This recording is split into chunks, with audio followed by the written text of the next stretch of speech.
Welcome. This is the Resonate podcast with Aideen. I'm Aideen Riada, and my guest today is Megan Barnhard. Welcome, Megan. Thanks so much for having me. We're going to have a really exciting conversation. We've already know what is, it's like whetting our appetite, and I'm really excited to talk to you. But I want to introduce you a little to the audience before we start. Megan is a writing coach for bold thinkers who want to change the world with their words. As an intuitive channel, Megan connects soul led business owners energetically to their audiences to elevate their sales copy and content. So, Megan, I know that you're a writer yourself as well, which is something you haven't mentioned in that short bio. You probably get to it later. But how did you come to this point of, writing coaching? By struggling with writing myself, which is perhaps how so many of us come to coaching. I'm somebody who just felt she's had an identity as a writer my entire life. And as a kid was told by adults, you're a good writer, you're a strong writer, you could be a writer. And I went to college and studied philosophy and had to write long form essays about big ideas. And my whole writing process fell apart because I didn't have a writing process. I'd always been somebody who sat down and just wrote, the words flowed out. And, as this kind of identity crisis hit me, of if I'm not a writer, who am I, right? I can't write, and that means I'm not a writer. So then who am I? I discovered that this flow I'd always intuitively had could be broken down into the steps of a process. And I became a little bit obsessed with helping other people find their process. And by process, I mean, how do you go from an inspired idea or kind of an inkling to an actual finished piece of writing? Going through some brainstorming and outlining and drafting and revising along the way. So my own breakdown in how do I do this led me to becoming consciously competent at something I had been unconsciously competent at. And then studying writing, studying how the brain works. I spent a lot of time working with students with severe learning disabilities and helping them find pathways into writing and into language and into expression. And that opened up my knowledge even more. So I had this intuitive sense of, when I would work with somebody, finding what helped them. And then it was really helpful to have this knowledge of, different possible inroads to the brain and different ways our brains are wired. So that led me to coaching first students, and then had a revelatory moment in a business coaching program. I was just trying to grow my business coaching students, and suddenly realized I was in a room full of amazingly smart business owners who were all struggling with writing. It's everybody, we have so much input. This is what was going through my mind when you were talking there. It's about, you know, why is writing important? And why have we gotten out of the habit of writing things? It's almost like everything is a 3-line summary, and there's very little Mm. expansion within what the average everyday person would write down.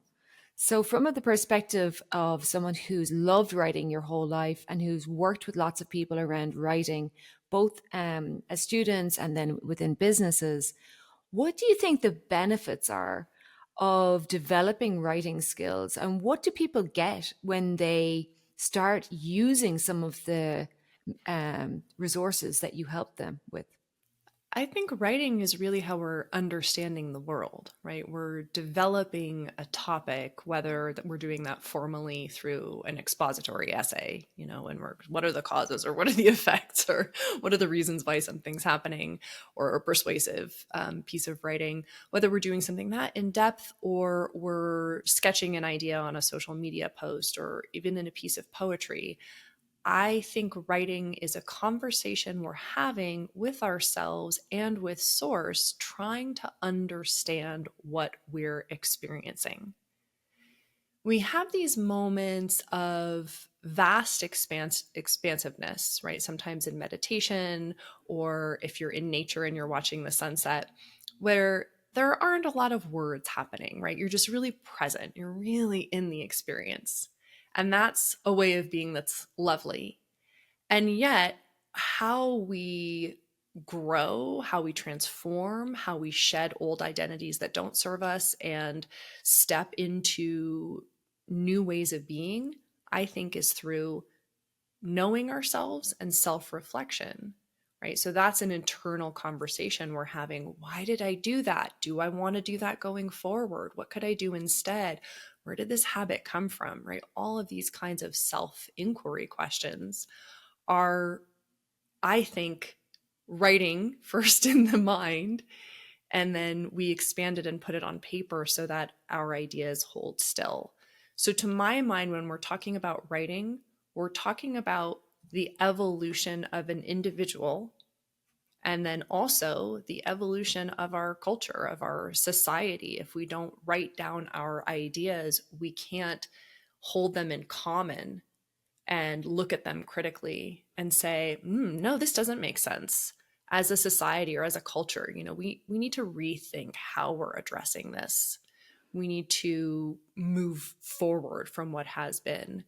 And the way we know what has been and the way we talk through what we want instead is, I think, through writing. So I think it's a fundamental part of being, of living a self examined life. That's a beautiful thing, to live a self-examined life. And I love the phrase you used, to make the ideas hold still, because it's so much goes through the head, right? Our brains are like filtering so much, so many words, so much meaning.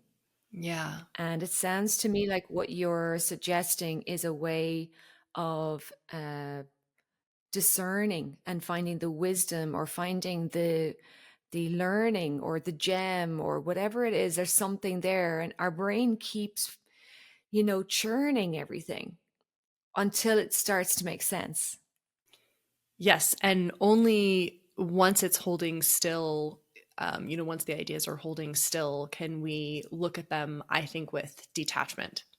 So as long as the thoughts are in our head, we really identify with them, right? And a lot of coaches, a lot of spiritual teachers have written about this, identifying with the thoughts and over identifying. And that is kind of the path of suffering, right? And writing things down gives us detachment. And then we can look at the ideas and say, is that true? Do I want to believe it? Anybody who's ever done a journaling activity has felt the relief of moving the idea from, as you said, churning to the page. And then we have some distance from it and we say, is that true? Do I know for sure that's true? Is there something that could be more supportive? If this is true, do I want to change it? Do I want to take some action around it? So, absolutely, it's creating the space to have new thoughts instead of the same thoughts circulating. When we write them down and look at them with some distance and detachment, we get to decide if those are the thoughts we want to keep or we want to upgrade them. Mm. What I'm really hearing from you is that it's a catalyst for change. And so many of us want things to change, sometimes in small ways, sometimes in big ways. And it can feel so overwhelming when we have maybe a big change that's needed, or we have a big problem or a challenge that we're handling. Um, so it sounds to me like I need to start journaling again. I think it's such a magical practice. And the other thing I'll say about writing, and I have a bias because writing is what came to me. Somebody who dances may feel this way about dancing. Somebody who sculpts may feel this way about sculpting. Somebody who sings may feel this way about singing. But I also feel that writing is a way of becoming a conduit for source, for the collective unconscious of the world of humanity. It's a way of tapping in. So there's this aspect to writing where we're clearing what's in our own heads, and we're creating some peace there. But there also is this communion with the divine, I feel, where we become the channel. And when we can clear the mind chatter and step out of the way, things come through. And sometimes you write and you almost want to look over your shoulder and ask, who said that? Right? Is like, I didn't know that thought was in me until I gave it the space to flow out.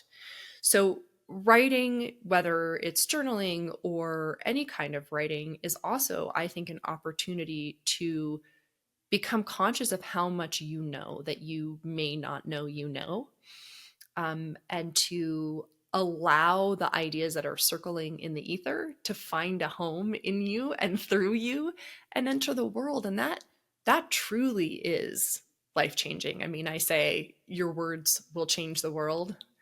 And I really think that when we open to ideas, and we also have a practice of writing, right? We've done the research internally to find out what gives us writing flow so that we have some facility with the practice. When we do that, we're allowing the new ideas to come through that will change the world.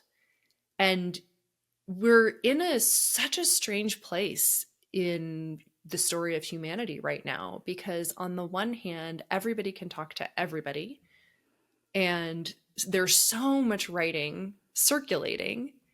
But the question is, are we listening to one another? Because if that is another part of this puzzle, or piece of this puzzle, we can't change the world with our words if no one is listening. And that brings us back to something we mentioned before we even started our recording today, which is, are we listening to ourselves?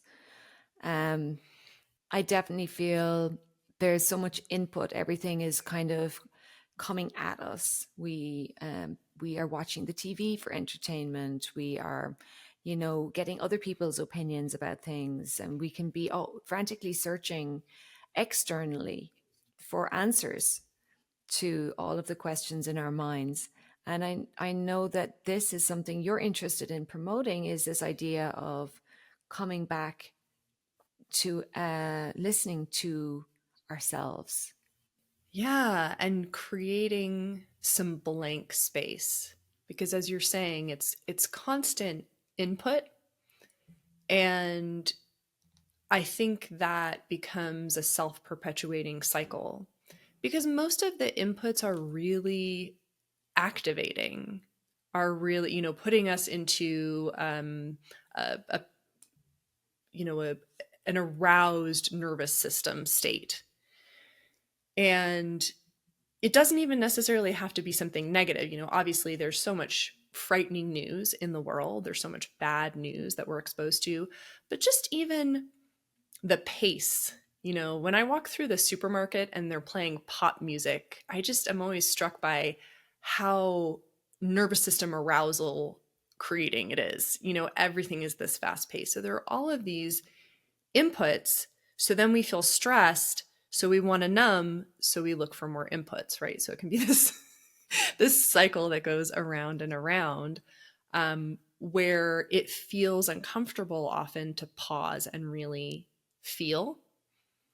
And I'm thinking about, resonate, this the name of your show, and thinking about when you play a guitar and you strum the last chord and you don't dampen the sound and you just let it resonate, and that stillness of absorbing and integrating is really important for being able to create. So if we want to write, if we want to be creating more, pausing and listening to ourselves is such a key part of that. And that might mean journaling just for us. I'm listening to myself and my words are primarily for me, or making sounds. I think using your voice physically is a huge part of being able to write. And I teach a workshop called Activate Your Voice, and part of what we do is speaking aloud and making sounds and getting comfortable with hearing the sound of your own voice. Mm. And it's online, so everybody's only hearing their own sound. They're just alone with it. Um, and I think it's profound when you hear the power of your own voice. Yep. Do you have that experience?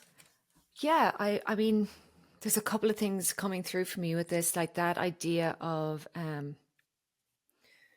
this releasing, that there's a certain, even with writing something down or even making a noise can be a form of release, and that can alleviate the churning side of things. And then beyond that, there's the feeling of each voice has a place, and that my voice is allowed to be audible. We can be so careful. I'm sure you get this with writing as well. We are so careful. We want the thing that we write down to be right straight away. We want to say the perfect thing straight away. We want to write the hit song straight away, if that's what you want to do. We are all so tuned into what the end goal should be that sometimes we're not taking the journey. And what you're saying to me is about, let's enjoy the journey. Let's explore the different aspects of expression that we have, whether that be writing or the voice or creating visually. There's an opportunity there to discover something. Yeah, I think that's also what lets in creativity. I describe the part of I think we have different parts of the writing brain, and they respond to different energies and different approaches. And I call my drafting part of my brain my inner 5-year-old. She's one of the cards in the in the Wise Rider Within Oracle deck. She brings her Oh, well, energy. we have to explain this now because Megan has created a beautiful Wise Writer Within Oracle deck with 54 cards and a guidebook, with art by Nixie Foster. And you graciously sent me the full deck before our interview. So I have seen these cards and they are gorgeous. So, yeah, so this is a beautiful thing that you've created with this, with your um, higher self, I'm sure, guiding you. Absolutely. Well, thank you. Yes. So I'm curious when you get to the inner 5-year-old, what your take will be. But I think this is such a beautiful energy, and the inner 5-year-old is messy and likes to splash in mud puddles and finger paint and is iterative and goes, "What if we move this over here? And what if we move this over here?" And just wants to get her hands dirty and get in and try things. And the analytical adult part of our brain, very useful, very glad to have mine, right? This is the part who will later help me with revising and editing. But think about what happens if that analytical adult stands over the 5-year-old. Oh, you're gonna make a mess. Oh, that's not how that's used. Oh, trees aren't fluorescent pink. We don't. That's the wrong color, right? Eventually, the inner 5-year-old gets fed up and stomps off, right? So if we treat our creativity in a constricted way, we say, "All right, please send me an amazing idea, but it has to have an incredible opening first line as soon as I start writing." Our creativity eventually is like, "I'm gonna go play somewhere else."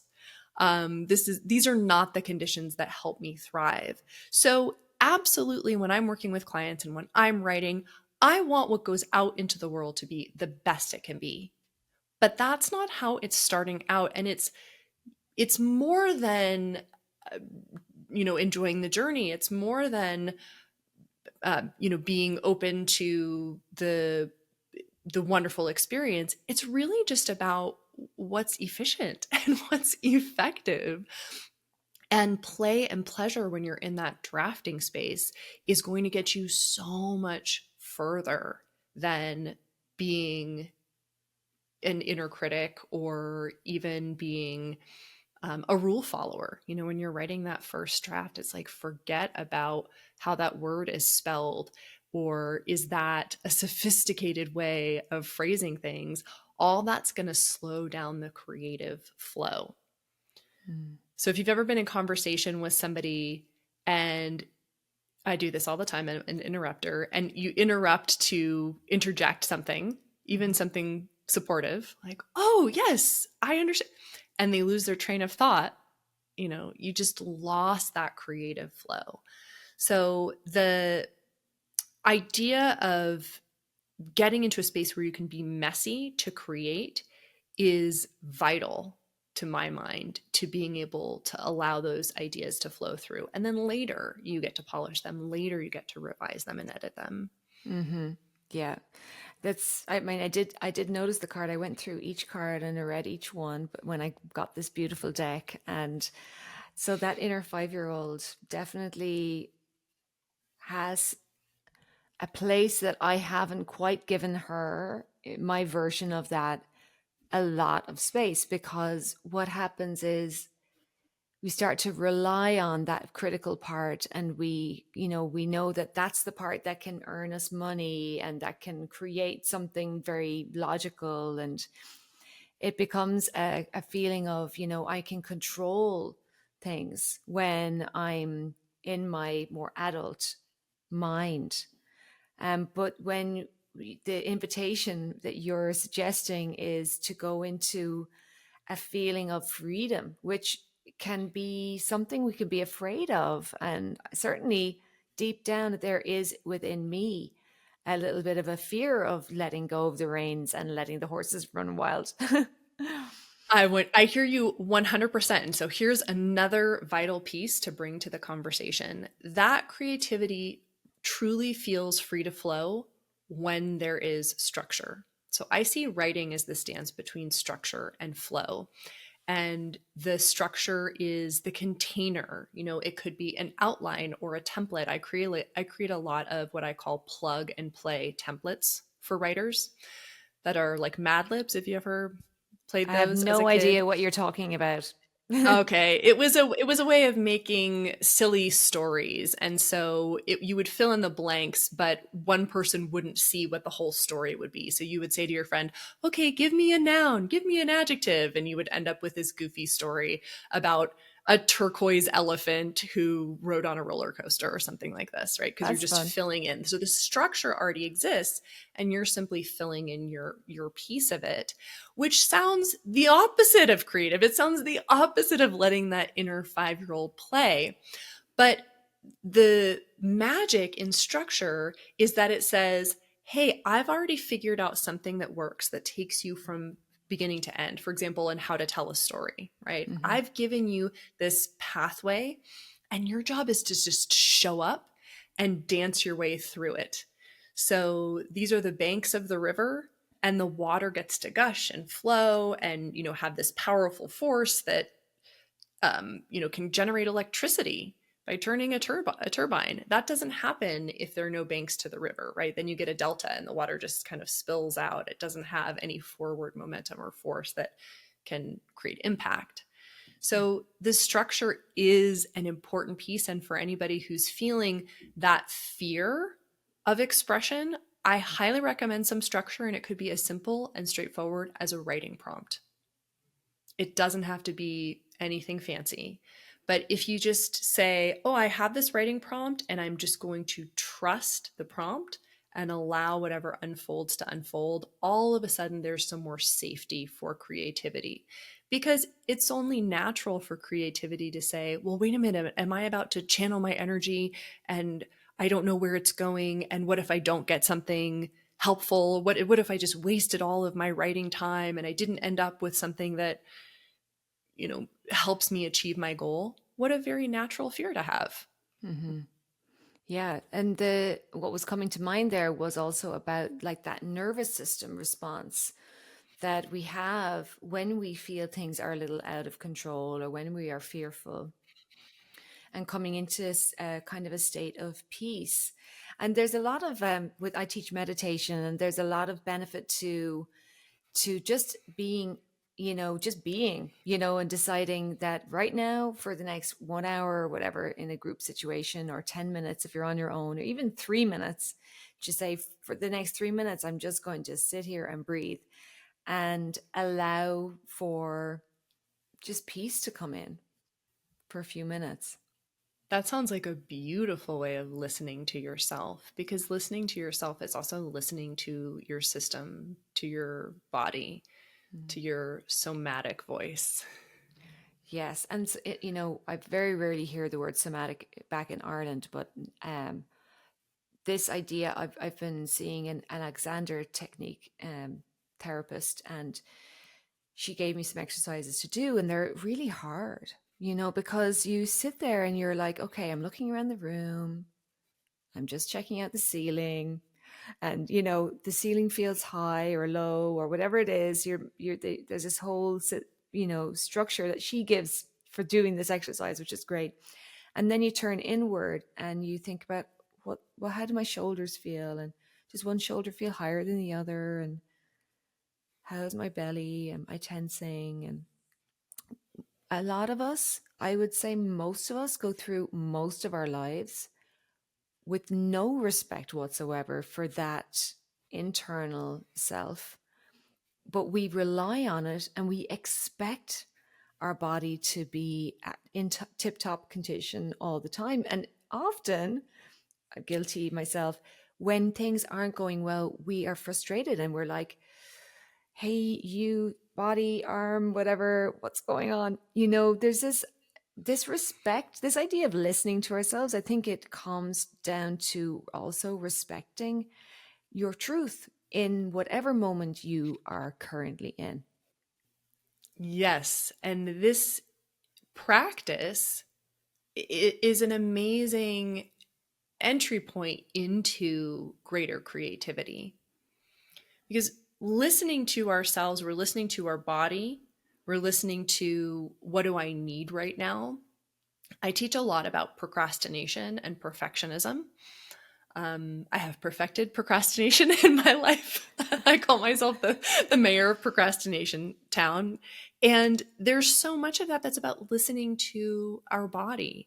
So, oh, I start writing, but then I immediately get up to make another cup of tea. Well, my body's sending me an important message there, which is I'm kind of tired. What if maybe I do make the cup of tea and then come back to writing, but maybe that also means I take some time and I breathe and I stretch and I get some more oxygen to my brain, or I go and I stand out in the sunshine. So, yeah, I resonate with what you're saying about we blame the body, we shame the body, we say, why are you not giving me what I need and I want? And we may do that with our creativity as well, or with our focus when we're writing.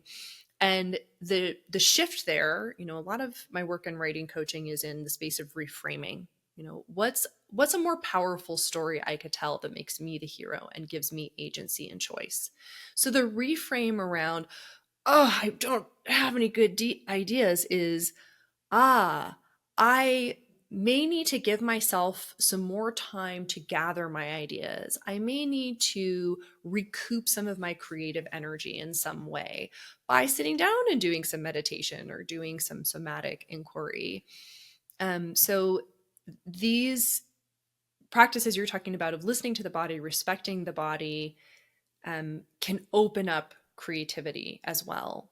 And then we we come into relationship with our body where we're partners and we're co-creators, as opposed to master and machine. um you Yeah. know Let me squeeze some more productivity out of myself. Okay, that's a possibility, that's a paradigm. But you might find it's way more productive and feels a lot better to partner with your body, to partner with your creativity by listening without judgment and just asking what's going on. Yeah. So with And our creativity, this might, staying yeah. playful, like you were saying about the Mm, inner 5-year-old. absolutely. To gamify things. I will do this sometimes with writing and using something as simple as the Pomodoro Technique, which is just setting a timer for 25 minutes. It's 25 minutes on and then 5 minutes off. So it becomes a game. How much of this can I get done in 25 minutes? I'm racing against the clock, which does bring this playful aspect in. But Mm. there are so many ideas available and ready for us if we're willing to slow down and listen to our own intuition. And I think these things are inextricably linked, listening to the body and listening to the intuition. Because if we're listening inward, but the body is, if we're not in the body and we're kind of disembodied, when we're listening inward, we're probably listening to the inner thought loop, to the inner critic, to perfectionism, to futurizing, to the mind who's desperately trying to keep us safe by Mm-hmm. predicting what will happen or by rehashing what has happened, as opposed to our deep knowing and our deep intuition. That is the place from which those big, bold, world changing ideas come from. And I know you work with business owners also who may have the big, bold, world changing ideas. Um, what you mentioned earlier in your bio is that you help those people to connect more deeply with those they want to reach. Let's talk a little bit about that. We're kind of getting towards the end of how much time we have, but I think this is an important aspect because a lot of the listeners and may be working in some area where they need to connect with others. Yes. So everyone I encounter knows more than they know they know. And I see my job is to help them bring that knowledge to the surface. And so I do energetic connections with one on one clients. And as I mentioned in workshops, where we're simply tapping into that place where you're energetically connected with your audience. And the business owners I work with tend to be incredibly empathic, intuitive, and really lead their business from a sense of purpose and mission, right? This is the work they were called to do. And so, our goal together is just to open that connection, open that channel, drop them into their empathy, and then from that inspired state, they know. So I'll prompt them with questions. What is your audience feeling? I'll have them envision their audience and, what are they saying, and see the pain and where's it coming from and what do they wish they could have. And these beautiful business owners are just speaking. Is this, oh, they need this. It's all just flowing out of them. And then, of course, I'm helping them to shape it into content, and providing the structure and providing the feedback. But that's a form of listening to yourself as well. And I'm creating a space that we don't necessarily create for ourselves, which is just to really drop in and ask these questions and allow whatever comes out to come out without trying to shape it into something that sounds just right. Do you find people are surprised by what comes out of your sessions with them? Oh, absolutely. And I love I love the look on someone's face when they go, that feeling I was describing of when you're writing and you kind of look over your shoulder and go, well, who said that? Because that's brilliant. I mean, they'll often come out of this visualization and open their eyes and go, whoa. um, I didn't know that was in me. And in a sense, it was in them, and in another sense, it wasn't, right? It was like they became the channel, for what was in their audience to come through, into the space. Um, but they're surprised and delighted, and yet at the same time, they feel it's up to them. My oracle deck is called Wise Writer Within, because I truly believe that everyone has within them a wise writer who knows. And so my job is never to tell somebody this is how you have to say it, because they need to feel that intuitive yes. They need to go, that's what I want to say. That's what resonates with my audience. That is my truth. But I get to, open the doorway and let the flood of ideas come through for them to be able to recognize them. That's beautiful. So I would love to, connect some of our listeners to you a little bit more. So I want to let everyone know, everyone who's listening, thank you so much for listening, by the way. Um, that we will have in the show notes a link to Megan's website. And she does have her awesome Oracle deck available. And where can people get the Oracle deck, Megan? That's on the website. Yeah. Perfect. Yeah. And also that you do have a number of offerings through your website for business owners, for writers, and what kinds of things can people, how can people connect with you if they wanted to work with you in some way? Absolutely. On my website, there's a link to message me, and you can message me directly and just let me know where you are with writing and what your goals are. I work with folks individually, and I also have a membership for soul led business owners called Write Your Light Collective, which is a place specifically geared toward consistently creating content that feels authentic and that feels inspiring, so that you can call in more of those clients whose lives you transform. But my work is really personalized to different folks. I create a lot of bespoke packages. So, best thing is to get on that website and just hit that message me button. Beautiful. Tell us about some of the things that you've written in the past that you've been proud of, because I'm sure you have stuff out there that maybe you don't promote as often as your current offerings. And I'm curious what kind of writing you've done in the past and where people can, who would be interested in those. Oh my goodness. Yeah. It ranges from STEM curriculum What is STEM to, curriculum? science, technology, engineering, and math. So I've written curriculum. I've written books on how to write, and the writing process. I've written for an anthology, some of my more personal stories. The bulk of my writing, interestingly, is in my content for my business. And in some ways, that seems so insignificant because it's content. It goes on social media. It's there and it disappears. But what I found over the years is that it is such a beautiful sandbox for developing our ideas. At the top of our conversation, I was talking about our writing being this conversation with ourselves and how we are unpacking our ideas and developing them. And what I've found is that the space to write impermanently on social media channels or in my weekly emails that go out to my audience is such a beautiful invitation to play without the pressure, because Mm. I get to ask, okay, what feels alive for me right now? What's really on my mind? Oh, what was a client just struggling with? And, I'll often write emails where I've just given permission or acknowledgement to a client, and then I, taking out the personalized details, share that with a larger audience. Like, I've just said this to a client, you may need to hear it as well, kind of thing.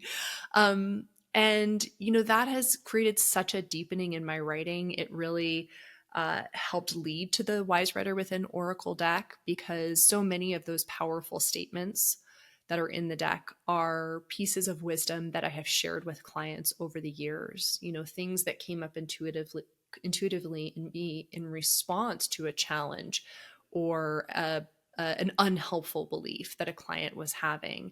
And these are things that I spontaneously shared, and then shared them so many times that they kind of just became part of my my toolbox.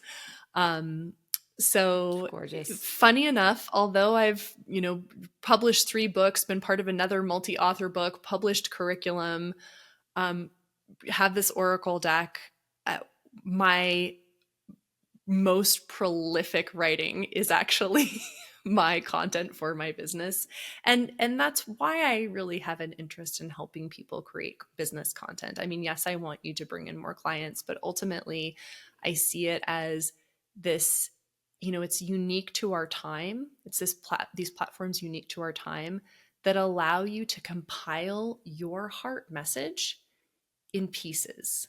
You Hmm. don't need to dive in and do it all at once and wait until you have the idea for the book. You can build it daily as you learn more and as you gain more wisdom. You can be sharing that wisdom and sharing your evolution in real time. And I think that is a brilliant way to live an examined life. It is exciting when you put out something and you get a response. And I definitely know from my own uh, my first published book, which is an ebook at the moment, but it was based on a video that I did that I just got an amazing response to. So that's just, I think, really good advice for anyone is to see everything that we do as a way of connecting with people. You know, it's about relating. It's about receiving, but also giving. And what you're talking about is just a beautiful process. Like this, I've written down a couple of things like about this idea of gathering ideas and drafting things and staying playful and not being too critical and creating structure that allows that play. And I bet that your program is so interesting. It just, even from the tidbits that you've mentioned today, there's so much there that I can already feel like little simmering of ideas. So thank you so Mhm. much for being here. It's been amazing. Thank you so much for having me. Yeah. Yeah. Is there anything else you wanted to say to the listeners before we finish up? Is there anything that you want to reiterate and, anything quick? Just that last thing you were saying about it's really about connecting and resonating, right? This Yeah. is the work that you do where it's I'm sending out this vibration and it hits you and then you absorb it and you send back, and then when we get on that same frequency, magic happens.